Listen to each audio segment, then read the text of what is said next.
애청자 여러분 안녕하십니까? 2023년 3월 17일 금요일 카플라 뉴스입니다. 오늘 LA는 하늘이 모처럼 환하고 맑게 갠 날이었습니다.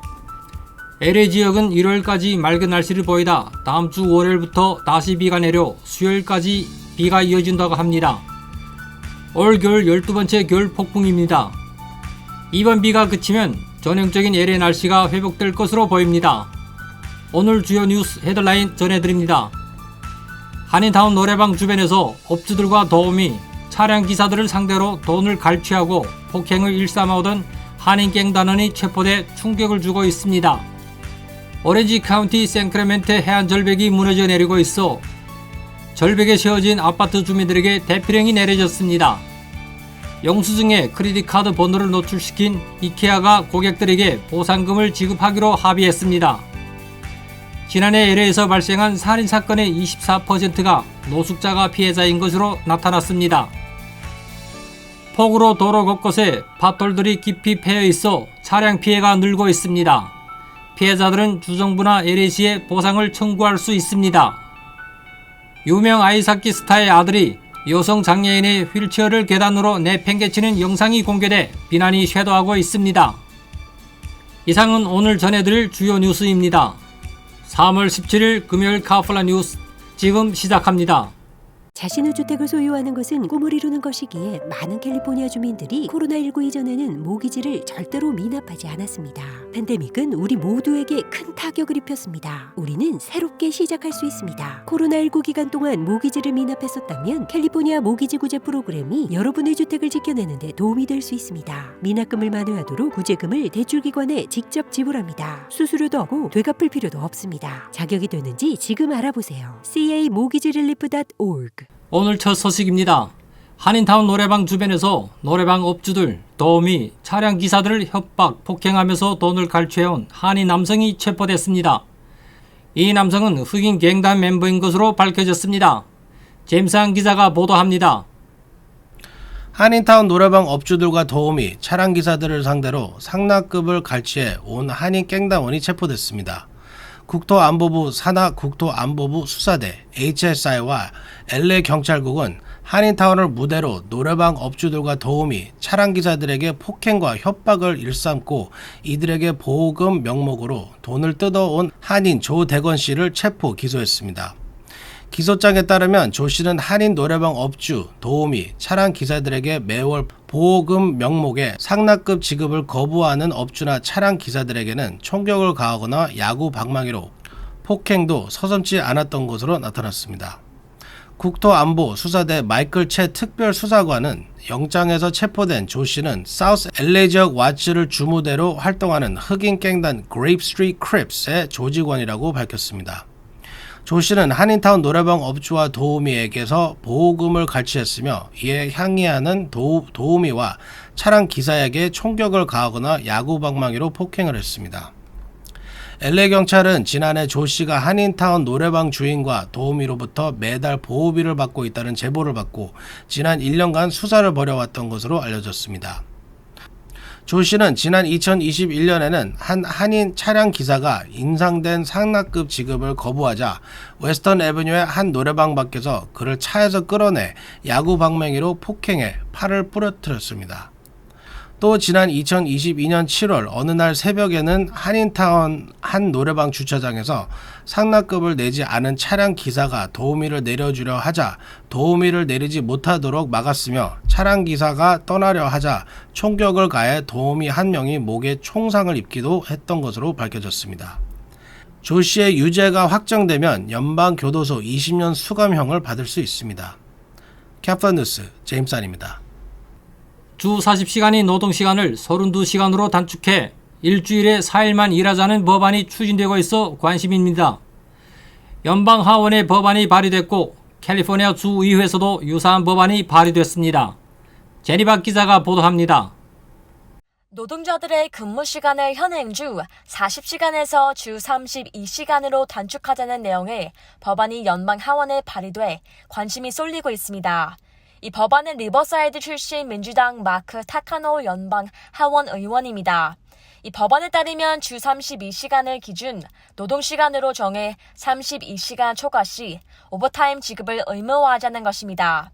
타카노 의원은 주 32시간 근무제는 삶의 질을 향상시키며 근무시간 외에 삶을 즐길 수 있는 기회를 더 제공할 것이라고 법안 추진 이유를 설명했습니다. 고용인들은 직원의 일주일 근무시간이 주 32시간을 초과할 경우 오버타임을 지급하거나 직원을 추가로 고용해야 합니다. 캘리포니아주 의회에도 지난해 이 같은 내용의 법안이 발의됐습니다. 주 하원 민주당은 주 4일제로의 근무시간 단축을 골자로 하는 법안 AB 2932를 지난해 발의했습니다. 이 법안이 통과될 경우 주내 500명 이상을 고용하는 업체의 경우 직원들에게 하루 8시간, 주 4일 근무 외에 근무를 할 경우 1.5배의 오버타임을 지급해야 합니다. 주 4일 근무제는 생산성과 이윤을 향상시킬 것이며 일자리 창출에도 효과를 가져올 것이라는 기대도 있지만 직원 한 사람에 대해 업주가 부담하는 인건비는 최소 10% 상승할 것이라는 지적도 있습니다. 카플 뉴스 전하겠습니다. 폭우로 지반이 약해진 오렌지 카운티 세클라멘트 해안 절벽이 무너져 내리고 있어 이 절벽 위에 지어진 아파트에 살고 있는 주민들에게 대피령이 내려졌습니다. 제임스 기자가 보도합니다. 오렌지 카운티 샌클레멘테 지역 해안 절벽이 무너져 내리고 있어 이곳에 있는 아파트 4동에 거주하는 주민들에게 강제 대피령이 내려졌습니다. 샌클레멘테 시 당국은 16일 폭우로 지반이 약해져 샌클레멘테 해안 절벽이 무너지고 있다며 이 절벽 위에 세워진 아파트 4동이 붕괴될 위험이 있다고 주민들에게 즉각 대피할 것을 명령했습니다. 현재 이곳은 이미 주택 일부가 붕괴되고 있으며 절벽에서 흙더미가 쏟아져 내리고 있습니다. 오렌지 카운티 소방당국에 따르면 붕괴가 진행 중인 곳은 1500블럭 부에나비스타의 절벽입니다. 소방관은 지난 15일 오전 8시 절벽이 무너지고 있다는 신고를 받고 주민들에게 대피시키기 시작했습니다. 드론이 촬영한 영상에는 뒷마당에 수영장이 있는 아파트 건물이 가장 큰 타격을 입었습니다. 수영장이 있는 곳까지 뒷마당이 무너져 내렸고 지금도 조금씩 더 붕괴 지역을 넓히고 있습니다.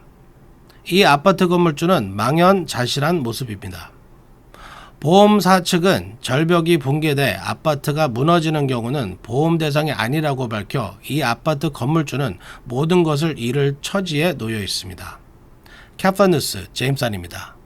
고객 영수증에 고객들의 크레딧 카드 정보를 노출시킨 이케아가 집단 소송 끝에 결국 고객들에게 보상금을 지급하기로 했습니다. 소비자들은 한 사람당 최대 $60를 받을 수 있습니다. 제프리 기자가 보도합니다. 고객들의 개인정보를 노출한 혐의로 집단소송을 당한 이케아가 2,425만 달러의 보상금 지불에 합의했습니다. 이에 따라 고객들은 1인당 최대 $60까지 보상금을 받게 됩니다. 이케아가 소송을 당하게 된 것은 제품을 구매한 고객에게 주는 영수증에 크레딧카드 번호가 규정보다 더 많이 찍혀 있었기 때문입니다. 이케아 고객 윌라슨 리처드슨과 제이미 요먼스는 2019년 10월 이케아 매장에서 발행한 영수증에 카드 번호 첫 6자리와 마지막 4자리가 찍혀있는 것을 보고 이케아 북미법인을 상대로 소송을 제기했습니다. 미국 내 모든 기업들은 영수증에 크레딧카드 번호를 5자리 이상 노출시키는 것이 금지되어 있습니다. 연방거래위원회 FTC는 지난 2006년 12월부터 미국 내 모든 기업은 영수증에 금융계좌 정보를 단축하도록 하고 있습니다. 이케아 측은 소송 과정에서 책임져야 할 만한 잘못한 것이 없다고 주장했지만 결국 2,425만 달러 합의금을 지불하기로 했습니다. 이에 따라 2017년 10월 18일부터 2019년 12월 31일 사이에 미국 이케아 매장을 이용해 크레딧카드나 데비카드로 물건을 산 사람은 모두 합의금을 청구할 수 있습니다. 합의금 청구서 제출 시한은 다가오는 5월 4일까지입니다. 합의금을 청구하는 데에는 별도의 영수증이 필요 없는 것으로 알려졌지만 변호인은 이케아 거래 데이터를 확인할 것이라고 밝혔습니다. 소송에 참여한 사람은 1인당 $30에서 $60 정도 보상을 받을 수 있을 것으로 예상됩니다. 지금까지 카플란 뉴스 제플리였습니다. 살인사건으로 숨지는 노숙자들이 급증하고 있습니다. 지난해 LA에서 발생한 살인사건 4건 중 한 건은 노숙자가 피해자인 것으로 나타났습니다. 제니바 기자가 전해드립니다. 지난해 LA시에서 발생한 살인사건 피해자의 4분의 1이 노숙자인 것으로 나타났습니다. LA 지역 범죄 통계 분석 사이트 크로스타운에 따르면 지난해 LA에서는 92명의 노숙자가 살해됐습니다. 이는 코로나19 팬데믹 이전인 2019년의 42명보다 119% 증가한 것입니다. 지난해 LA시에서는 총 382건의 살인사건이 발생했습니다. 이 중 24%가 노숙자가 피해자인 살인사건인 것으로 분석됐습니다. 2021년 397건의 살인사건 중 21.4%, 2020년 355건의 살인사건 중 16.3%였던 것과 비교하면 살해되는 노숙자 비중이 급증하고 있는 것으로 보입니다. LA시 전체 인구 중 노숙자 인구는 1% 정도에 불과하지만 살인사건 피해자 중 노숙자가 24%인 점은 인구 비율 대비 노숙자들의 살인사건 피해가 24배나 더 높은 것입니다.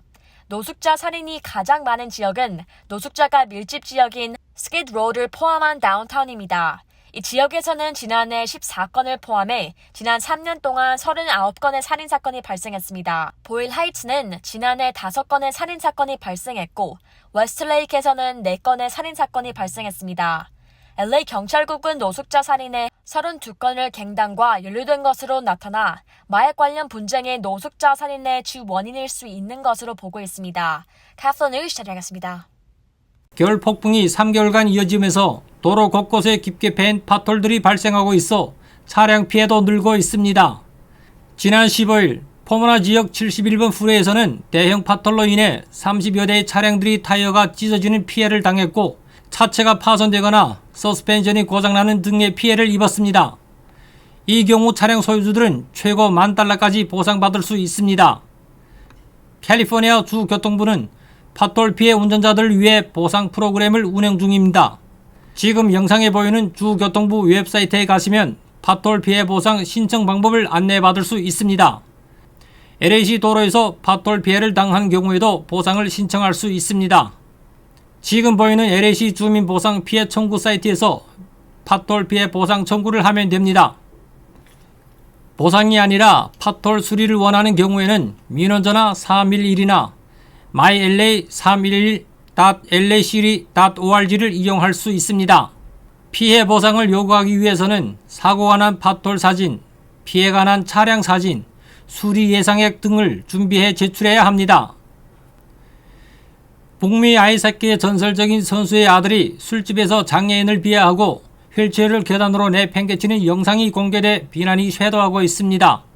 이 영상은 조회수가 3천만을 넘었습니다. 제프리 기자가 영상과 함께 보도해드립니다. 칼리지 아이스하키 리그 선수가 술집에서 장애인 휠체어를 계단 아래로 내팽개치는 영상이 공개돼 비난을 받고 있습니다. CNN에 따르면 멀시허스트 대학의 아이스하키 선수인 카슨 브리어는 펜실베니아주 한 술집 2층 계단에서 장애인 휠체어를 1층 계단으로 내동댕이 쳤습니다. 당시 브리어는 친구들과 장애인용 휠체어에 앉아 장애인을 비하하는 듯한 행동을 하다 갑자기 휠체어를 계단 아래로 내팽개쳐 버렸습니다. 이 휠체어는 여성 장애인의 것으로 화장실을 가기 위해 1층으로 내려간 상황이었습니다. 칼슨은 친구들과 함께 웃으면서 휠체어를 계단 아래로 던졌습니다. 당시 칼슨의 행동은 주점 CCTV에 녹화됐으며 이 영상은 트위터에 공개돼 3천만 조회수를 기록했습니다. 이 영상을 본 사람들은 사과로는 부족하다, 무엇을 잘못했는지 깨닫고 자신의 행동을 바꿔야 한다고 분노했습니다. 사람들을 더욱 분노하게 만든 것은 칼슨이 NHL의 전설적인 선수로 알려진 다니엘 브리어의 아들이라는 사실이 알려졌기 때문입니다. 다니엘은 1996년 데뷔한 전 북미 프로 아이스하키 선수 출신으로 124경기에서 116점을 기록해 NHL 역사상 최고의 선수로 팬들에게 기억됐습니다. 전설적인 전직 프로 아이스하키 선수의 아들 칼슨 브리어가 벌인 비상식적인 행동에 팬들은 분노하고 있습니다. 지금까지 카플라 뉴스 제플리였습니다. 오늘 준비한 소식은 여기까지입니다. 애청자 여러분 모두 즐거운 주말 되시기 바랍니다. 2023년 3월 17일 금요일 카플라 뉴스 마칩니다. 감사합니다.